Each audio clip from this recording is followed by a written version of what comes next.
মানে সবসময় ঈদ আসলে আপনার এই কাজটা কেন করতে হবে? প্রত্যেকটা ঈদ আসার সাথে সাথে এই কাজটা করেন।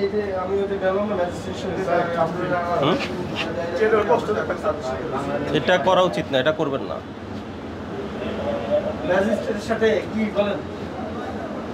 সারা বছরে তো গাড়ি চলে, এমন না যে শুধু সিজনাল। এটা সিজনাল ব্যবসা, সিজনাল না। এটা করবেন না, ভবিষ্যতে সতর্ক হয়ে যাবেন। ভবিষ্যতে আরো বেশি শাস্তির ব্যবস্থা আছে ভবিষ্যতে, ঠিক আছে? ভবিষ্যতে আমরা আরো কঠোর হবো,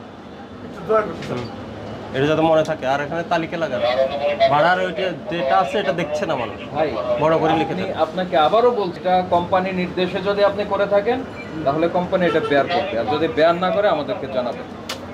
আপনি বলছেন বুঝছেন তো, ঠিক আছে? আপনি কথা ইয়ে আসে না, যদি নিজের ইচ্ছাই করে থাকেন তাহলে এটা আপনার শাস্তি। না না স্যার, নিজে ইচ্ছা করার কোনো ইয়ে নেই।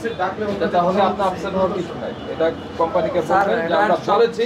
এখন এটা আমাদের তরফ থেকে যাচ্ছে স্যার, আমাদের একাটা হবে, কোম্পানি এটা গ্রহণ করবে না। এই জন্যই তো আমি ফোন নাম্বার দিচ্ছি, কোম্পানি বহন না করলে আমাদেরকে জানাবেন।